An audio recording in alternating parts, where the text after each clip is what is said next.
Friday Night Racing on Off the Ball. Brought to you by Horse Racing Ireland. Love every racing moment. Visit hri.ie.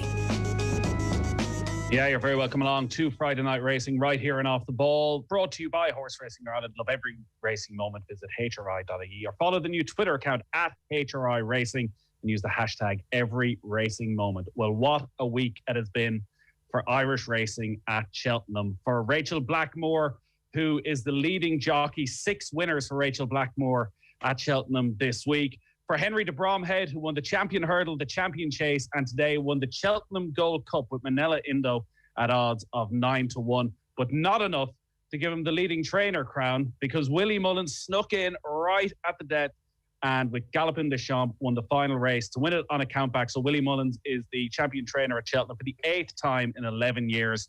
23 Irish winners compared to 5 for the English. So to analyse it all, I'm joined by 2 men who have had a ridiculously good week. Danny Mullins, who rode Flooring Porter to win the Paddy Power Stayers Hurdle yesterday, and Paul Hennessy, who was only on Friday Night Racing with us last week and trained 33 to 1 shot, heaven help us, to win the Coral Cup. Paul, great to talk to you. Thank you very much, Nathan. I'm glad to be here, especially under these circumstances. Congratulations. You've had a good week, to put it mildly. Absolutely. One that we'll never forget. One that we'll never forget. That's the truth. And Danny Mullins is with us as well. Danny, congratulations to you. I think you're in a car on the way to Heathrow at the moment. Yeah, we're just heading down to the airport now, but it's been a great week. Glad to get on the score sheet, and Irish had a fantastic festival. And Johnny Ward is with us as well. Johnny, I'm sure you've achieved lots this week as well. Yeah, I'd say after reporting on Cheltenham for 4 days, even though I haven't been over there, you are goosed afterwards. I wouldn't like to have been riding in every race. I don't have the stamina to write articles in this anymore, and it's an overwhelming week. You know, especially when you're over there, you might go for a few beers on the Thursday night, and you're normally tired and emotional on the Friday, and you get through it because you're getting the boat home or whatever. But obviously, it was a very quiet week. Working from home, but incredible. You teed it up nicely there, 23-5 to the Irish, and I know it's not I'm not talking about the result of the rugby tomorrow, and it's a lot more to it, and with trainers, with jockeys, and so forth. But Irish racing can reflect on an unbelievably good week, and meanwhile, I think over in Britain they will have some soul searching to do, because this was an absolute humiliation for British racing. We will get into all those brilliant Irish storylines in a couple of minutes, but I do want to talk to Danny and to Paul first off. And Danny, Flooring Porter, let's hear it and let's watch it, the closing stages of the Stayers Hurdle. To pick it up on the wide outside for Aidan Coleman. They're racing inside the final quarter mile. Still one flight to take. Flooring Porter being held together by Danny Mullins. Beacon Edge now to within 2 lengths of the hands of Sean Flanagan. Then Paisley Park. On the far side is Cider Ballet, Vindication and the Storyteller next. The final flight for Flooring Porter, led by 3 lengths to Beacon Edge in second. Then Cider Ballet. Flooring Porter wandering, but still leads by 3 lengths to Cider Ballet in second, but they won't catch Flooring Porter. He makes every single yard for Danny Mullins, and Flooring Porter has won the Stayers Hurdle. Cider Ballet in second. You finally got that Cheltenham win, Danny. What were the emotions like yesterday? It was unbelievable. Any big winner is fantastic, but to finally have a Cheltenham winner on my CV is something very special. I never doubted that it would come, but I really savoured the moment. You'd had so many close calls as well through the years. I gather a horse trained by your mother at one stage beat you into second place. So all those near misses, I'm sure, just make it all the more enjoyable. Yeah, definitely. And I'd say some of those ones that I got beat on, I probably gave better rides to. Like yesterday, I was riding a very good horse and the job was made simple for me. But, it's all about winning in this game. It wasn't a horse you were expecting to ride coming into the week. You might tell the listeners, for maybe who weren't following, exactly what happened. Yeah, so Johnny Moore had an awful fall in Naas on Sunday. He was actually attended to on the ground by the ambulance man for probably 10 or 15 minutes before his x-rays were clear afterwards, and he was hoping he'd be available to ride.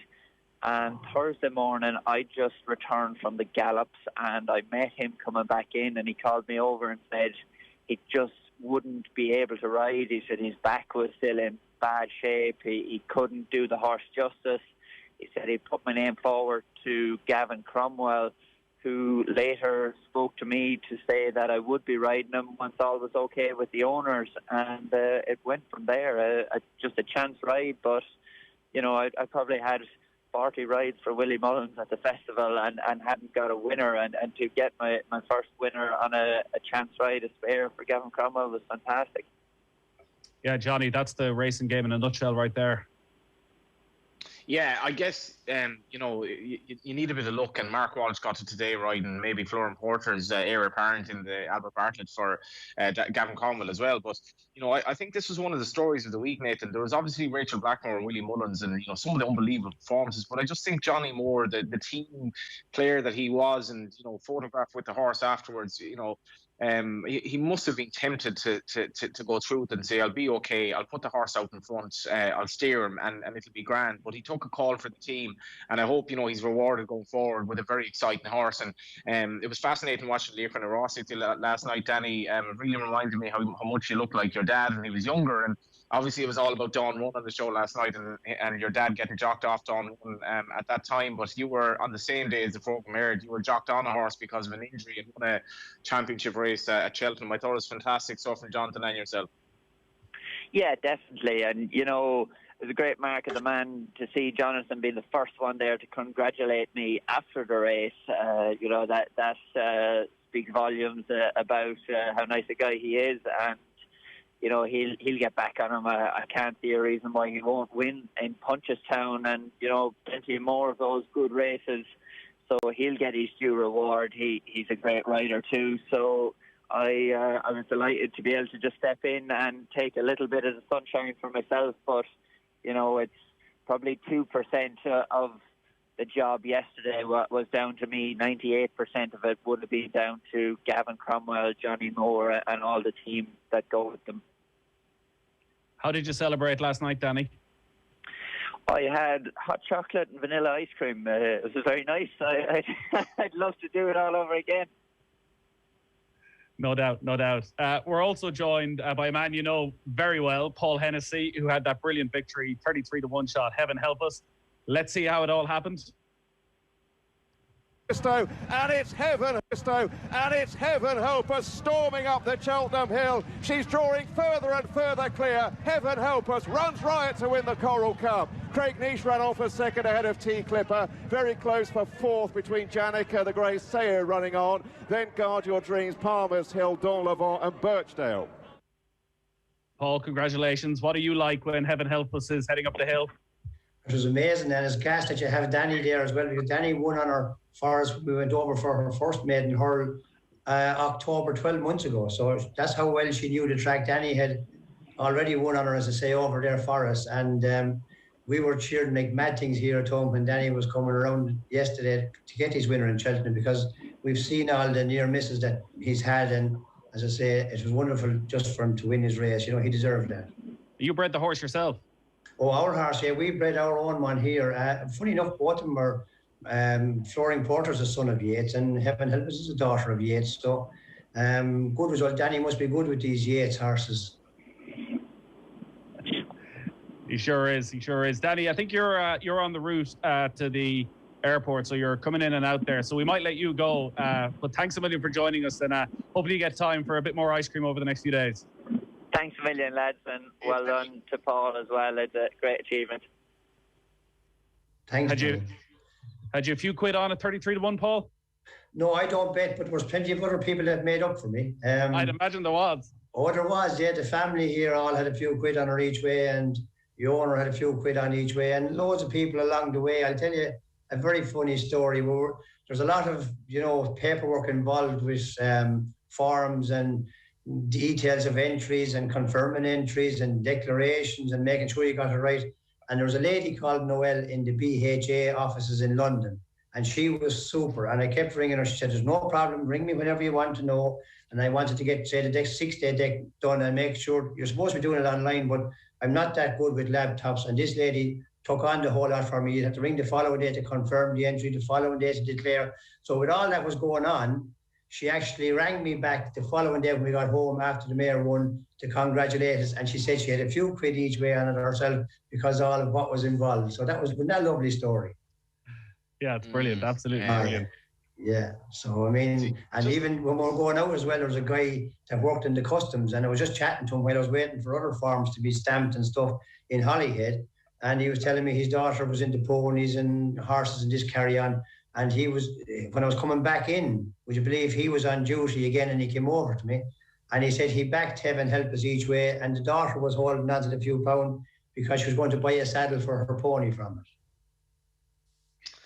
So it's absolutely remarkable, Nathan, as well. If you look at, we had obviously Paul on the Friday night racing last week, and he was talking about breeding Heaven Help Us. But Paul, has it dawned on you? Your success obviously in greyhound racing is one thing, and you did describe the logic behind the mare. But this mare basically went to stud having shown next to nothing whatsoever as a horse that ran 6 times, and you sent her to Yates, and you liked her pedigree, and out of this, not only did you have a winner at the Dublin Racing Festival, which itself is outstanding, but you had a very, very easy winner of a Cheltenham race, and you've done all of this with literally a handful of horses after only throwing your hand at horse racing, probably because you wanted a bit of crack instead of the greyhounds. Yeah, probably true, Johnny. And it was a different angle to go down, and it was exciting to be starting off with something that you know nothing about. What I was saying, you had an interest in it, say, but the physical element of training horses, I knew absolutely nothing about it, and that was a nice challenge after years and years doing the dogs. Now, there are similarities, I suppose, and we've had some of them that ran and schooled well and ran terrible in races. This is horses now. But she just pops up and she gives it to you most of the time, or nearly all the time. You know what I mean? So there's no doubt. Look at it, she's just a one-off. And some of the paths that we've been led down, a lot of them, just fell in front of us. And so I won't claim any great wisdom of picking the races for her. We hadn't much choice with, say, going to Cheltenham. We had to enter into handicaps, and hopefully we got into one. Now I was hoping we would have got into the Coral Cup because it's 2 mile and 5. And I have an opinion that she'll stay 3 miles easy. And looking at her coming up the hill, I'd say the farther she'll go, possibly the better she'll be. It is interesting as well, because we have, the debate maybe about the mares races and so on. And we now have Mares Novice Chase, Mares Hurdle, and a Mares Novice Hurdle in Cheltenham. But in fairness to the racing programme in Ireland, you can get a mare quite cheaply, and I think it's something that hasn't really been commented on, which to me is quite staggering.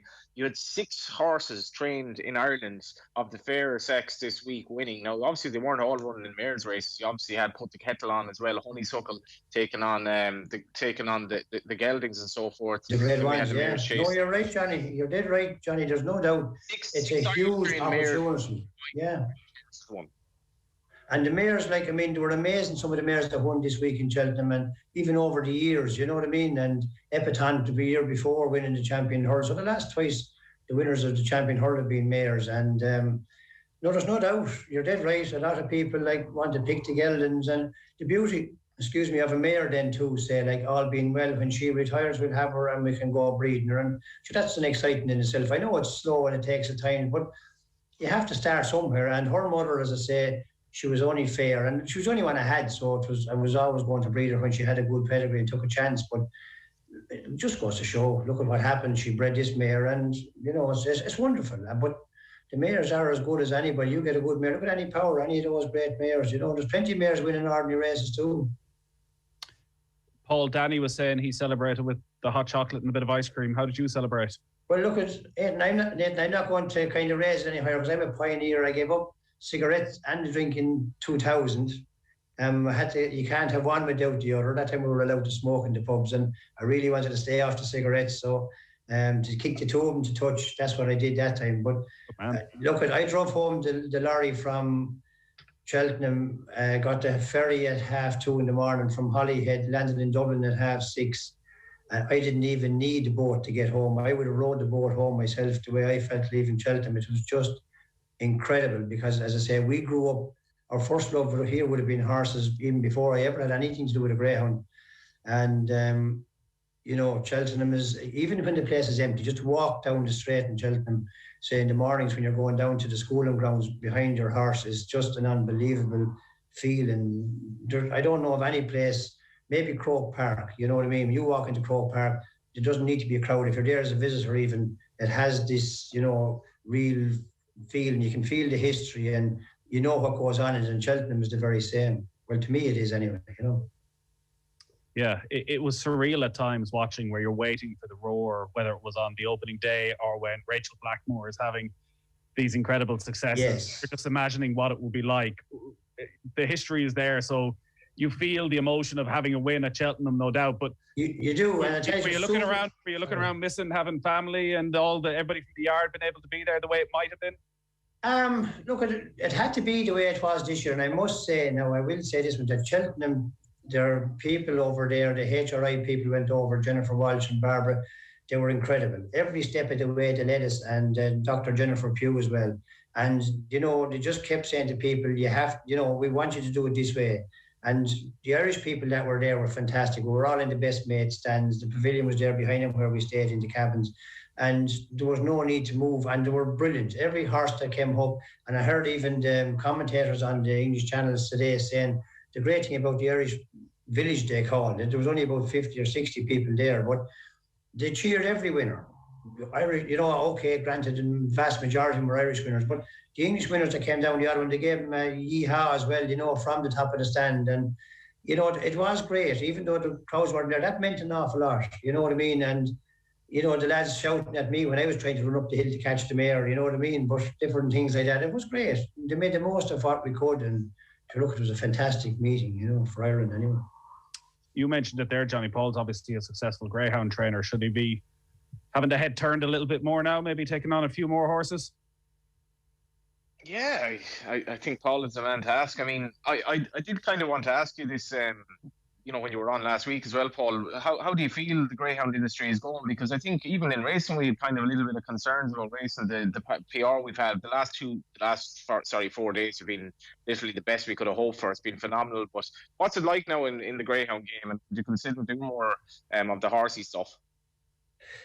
Look, I've been brought up with the greyhound game in the sense that, well, I suppose I took a real interest as a teenager into it. And it's in a good place at the moment. We have a good system going. And definitely, there's both sides to every story. When we got the publicity that came out there, 2 or 3 years ago, there's no doubt that it made people more aware in the industry. And I suppose everyone did help to improve the lot for the competitors, for our dogs and that. And the Irish Greyhound Board have been fabulous in rehoming and finding pets or homes for them as pets and that after racing, and that has been huge. And we've all worked hard to maintain standards and keep standards and raise standards. So, that's no harm. That's no harm. We have, the animals do give us a huge amount of pleasure for competing and everything else. And there's no harm to return the compliment to them, to look after them and all the rest of it. So I suppose, greyhound racing is in a good place at the moment. They worked hard at it, and I suppose there's no harm. But right now it is a good place. The standards are high. Prize money is good, the racing is good, and there's also this racing that they do now in the mornings for SIS and that, and that's helpful too, because it's lower grade racing, but they still all find their level in it, and it's an outlet, or it's a use for all the lower grade dogs. We have the best of both worlds now in Ireland. The SIS in the morning racing looks after those dogs, and then the championship stuff at night time, more or less, you know what I mean? They're still there, the classic events, so that's good. What's next for Heaven Help Us? Hopefully a trip to Punchestown, if everything is grand. And she seems fine. She came home well. There's not a bother on her. And as I say, look, we're going to have to raise our game, we can't raise it much higher, but now we're going to have to run in the races that we used to like to run, if you know what I mean. And we got into the better races and the grade ones, and it was exciting and a bit of fun. But her mark now will probably go up, that she will have to compete in those anyway. But look at it. We've had a great career with her up to this point, and she's only ran in 2 handicaps, and she won those well. So I think, a step out and trip and things like that probably beckon, Yeah, Johnny, Heaven Help Us, one of 23 Irish winners this week, and capped today with the Gold Cup victory for Henry de Bromhead. Manila Indo 9-1. I felt going over the last, maybe Rachel Blackmore and Aplu Tar was just going to maybe come up and pit Manila Indo, but wasn't to be for Rachel Blackmore. But she's had a week she'll never forget. And for Henry de Bromhead to win the champion hurdle with Honeysuckle, the champion chase with Put the Kettle On, and then to complete the clean sweep of those massive races with Manila Indo in the Gold Cup, it's just insane what's happened this week for Irish racing. Absolutely insane, yeah. Heaven help us once she steps up the trip. It's going to be interesting because she's barely really tried 3 miles of a hurdle. So I think, Paul, you have plenty to be excited about. But in terms of the Irish week, I don't know how you could, at the start of the week, the spread in terms of the bookmakers, Nathan, was 6.5. If you wanted to back, so the expectation was Ireland would win the Presby Cup by 6 or 7. That in itself shouldn't be happening. I mean, the horse population in Britain and, history and so forth, and it being, the home festival over there, British racing should be having a bit of self-reflection in the sense it shouldn't be an outsider to be beating the Raiders at its own festival. And as John Duncan said during the week, you can imagine if we had the Punchtown Festival or something like that and all the British horsemen coming over and winning. And, looking at that documentary last night on TG Carr, when Dawn Run went over, it was a depressed Irish kind of economy at that time in the 80s. We didn't have many good horses as well. And Dawn Run to go over there was kind of outlier stuff, anomalous really, that we had a mare as good as that. Fast forward then to 2021. And this was an absolute humiliation. 23-5, especially in the handicaps where a lot of the time Ireland is outnumbered. And I don't have the stats to hand, but the amount of 1-2s, 1-2-3s, it was just race after race after race. And you imagine that it would have been. I think it might have been hard enough for some of the British TV presenters over there, because they obviously want their own horse to do well. You can throw in. You can throw in Emmett Mullins there as well, having his first Cheltenham winner. And Emmett had 2 really good winners in England in Cape Gentleman and the Shunter going back. He won the Great Wood Hurl. So Irish visitors to the UK this year have had an exceptional year. Yeah, they sure have. Paul, we've got to let you go, but thanks a million for joining us again on Friday Night Racing. We'll get you back the week before Cheltenham again next year. Please, God. Yeah, I hope so. Well, congratulations. You've had a brilliant week. And thank you. I hope everybody who was tuned in last Friday night got on Heaven Help Us as well at 33-1. Thanks a lot, Paul. Thank you. Johnny is with us. Johnny's going to stick with us to reflect on the week and today as well, Johnny. I suppose we should touch on the showpiece of the entire week, which is the Cheltenham Gold Cup and Minella Indo. A surprise in any way? It was to an extent, because he was disappointing Leopardstown at the Dublin Racing Festival. I know you said you thought Rachel Blackmore was maybe going to get there, but it was probably next to impossible for her because he just has so much stamina in Minella Indo. When he won the Albert Bartlett, he was a massive prize, but Rachel struggled to pull him up. I think that was her first winner at Cheltenham, if not absolute tired. But anyway, around that time, she was just kind of new to maybe a British audience, and contrast that to now when she's the top jockey. But Minella Indo, last year he and Allaho obviously fought out the RSA chase. I thought Minella Indo was brought on brilliantly this year in his first 2 races, but then he fell at Christmas, and I thought he was disappointed. I really fancied him at Leopardstown the Dublin Race Festival, but he was no excuses really. He was beaten, but he came in great form today, and I think what really shows a good race this was very little went wrong for Album Photo. There was an incident coming around the bend where it could have been a really dramatic moment in that Rachel Blackmore sort of tried to hem in Paul Townend. You might call it a small bit audacious, but it was just so much confidence that she's riding with, and that lost Album Photo quite a lot of ground, but in the end he just wasn't good enough. It shows the strength of the race though, that he was a well-beaten third rather, and the other 2 horses, the Bromhead horses, had it between themselves from the last, and they're 2 fairly up-and-coming horses. Absolute Hard is unexposed at the trip. Then when you start thinking of Envoi, Len and Unfish next year, when they're going to be senior horses, but where's the British horse going to come from? Will even have a horse mapped in the Gold Cup next year? I don't know. The closest they had today was Frodon. It was a 25-1 shot. And while the rivalry has always been a brilliant thing, it needs to be a rivalry to actually enjoy the the winning of the Presbury Cup, which I don't know how much stock people actually put into it, but it was such a dominant performance. Expectation levels now are at an all-time high. You were obviously watching the TV coverage. Has that post-mortem for British racing started already?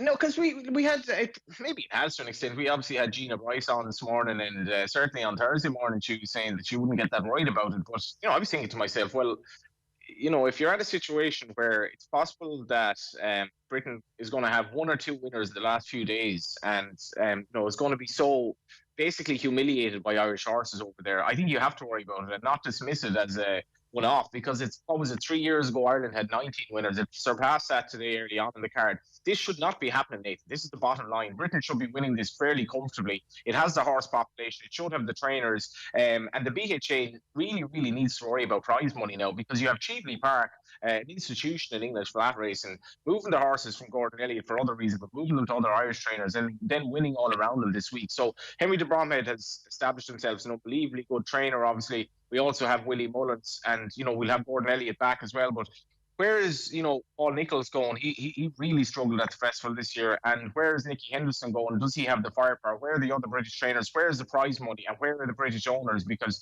they seem to want to, even the British owners seem to want to have their horse in Ireland now. And I know we've decent prize money in this country. It's not astonishingly good. I think it's respectable prize money. France is very good prize money. It's based on a pool system over there, but we have a very good racing industry now, and British racing should be probably less worried about optics at this stage and worrying about saving the sport itself over there, because this was a battering this week and they should be humiliated and they should be asking for answers.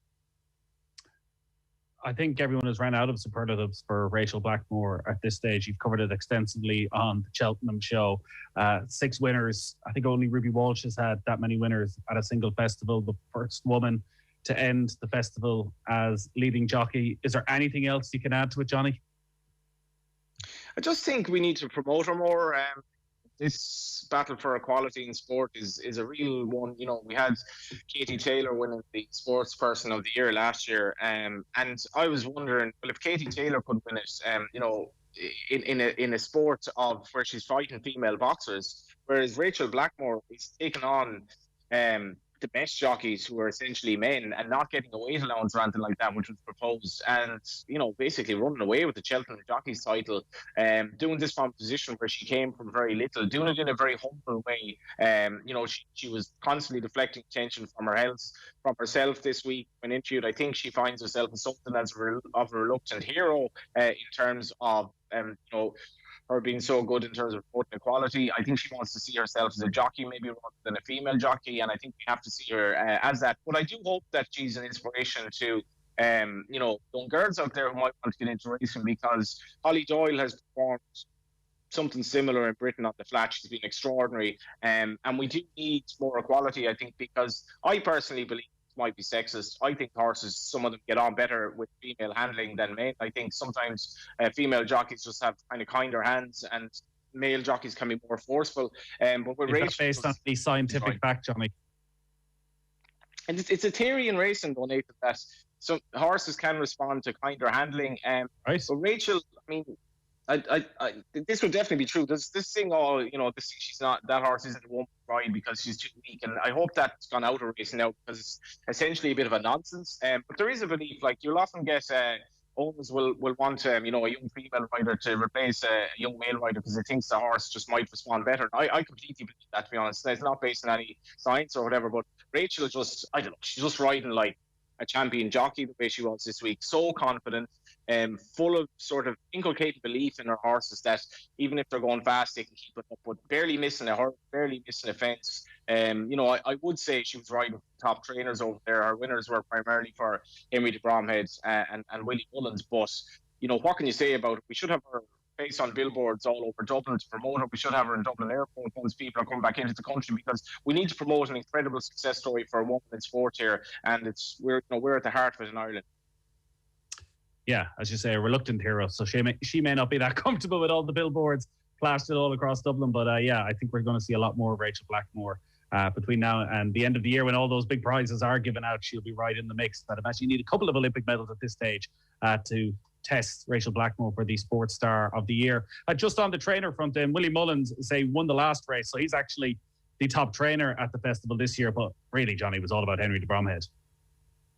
It was, yeah. Obviously, he won with Honeysuckle in the Champion Hurdle, and then Bob Ollinger was brilliant. I think the success of Put the Kettle On was particularly remarkable because, you know, she was up against it really in the champion chase. And obviously then he wins the Gold Cup today and has a 1-2 in the Gold Cup. He's a fantastic trainer, Nathan. He works very hard. He has a system with his horses that's a little bit unique in terms of the loose schooling. His horses love to jump. It's very rare that they make mistakes. And I guess I think Willie would even admit that he'd prefer to have achieved what Henry achieved this week. You know, Willie had never won the Gold Cup until 2 years ago. He's never won the champion chase. And, you know, in fairness to Henry de Brunhead, he achieved both of those this week. The repercussions of this will be interesting because, you know, you can only see owners flocking more to him. He now kind of, rather by default, has horses for Cheveley Park, but he's also horses for Robcour who are investing a lot of money in the game. And maybe he'll start thinking about potentially becoming champion trainer down the line because it's kind of been dominated by Willie Mullins with Gordon Elliott second. But maybe Henry de Brunhead will start looking at it now and say, have I the facilities to expand and go that extra length, or am I happy where I'm at? Because it was an astonishing achievement. You know, an astonishing achievement for. He's kind of, I think I described as Gerald Lyons as the jump Yeah, scale Friday Night that Racing the brought horse to you as always by Horse Racing Ireland. I do want to update you on the Tote 10 to follow. Sorry, Johnny, I think we were both just breaking up there for a moment. I was just saying Friday Night Racing always brought to us by Horse Racing Ireland. To update everyone on the Tote 10 to follow, because I hear that Ger has been doing quite a bit of gloating over the past few weeks. But Johnny is back on top. It was neck and neck right up until yesterday, but Gold Cup winner Manello Indo has landed Johnny 62 Tote 10 to follow points to put you back on top. The score now stands Johnny 477, Ger 433. Ger's going to have to pull off another comeback between now and the Tote 10 to follow's conclusion on the 24th of April. Well done, Johnny. Yeah, good to know. I wish I'd backed him that Indo and not backed him substantially in Leopardstown the last day. But yeah, it is what it is. It's funny, Ger didn't text me about that. No, he's been doing a lot of gloating, and generally it's been backfiring in recent weeks. Between this and the Welsh rugby team, nothing is going too well for Ger, unfortunately. To wrap up, then, Johnny, on the week that was, one, I think, despite the lack of crowds, despite the fact you couldn't go, one, because of what Rachel Blackmore has achieved, it's going to live long in the memory. Yeah, it was an amazing week for racing at a time when it desperately needed it. And, you know, all the publicity of the last few weeks, to be fair to the media, you know, if the media were deemed maybe a little bit, I don't know, questioning of racing, you know, to see Rachel Blackmore on the front page, not on one day, but 2 or 3 days this week on British papers, on Irish papers, it was fantastic for the sport. I think in terms of fatalities, you know, I don't know the figures, but there seemed to be very little in the way of bad publicity at Cheltenham. There were horses running really hard, jumping fences at the top level, doing everything that they love, doing what they're trained to do, and doing it for the best of the business, which at the moment are the Irish. Johnny, great stuff as always. We'll talk Go United next week, maybe. Yeah, it's exciting to have it back, Nathan. Look forward to football tonight. And hopefully see you at a game, maybe in Terryland Park next week or in some shape or form in the near future. Maybe. Johnny Ward, as always, great stuff. Friday Night Racing on Off the Ball, brought to you by Horse Racing Ireland. Love every racing moment. Visit hri.ie. Friday Night Racing on Off the Ball. Brought to you by Horse Racing Ireland. Love every racing moment. Visit hri.ie.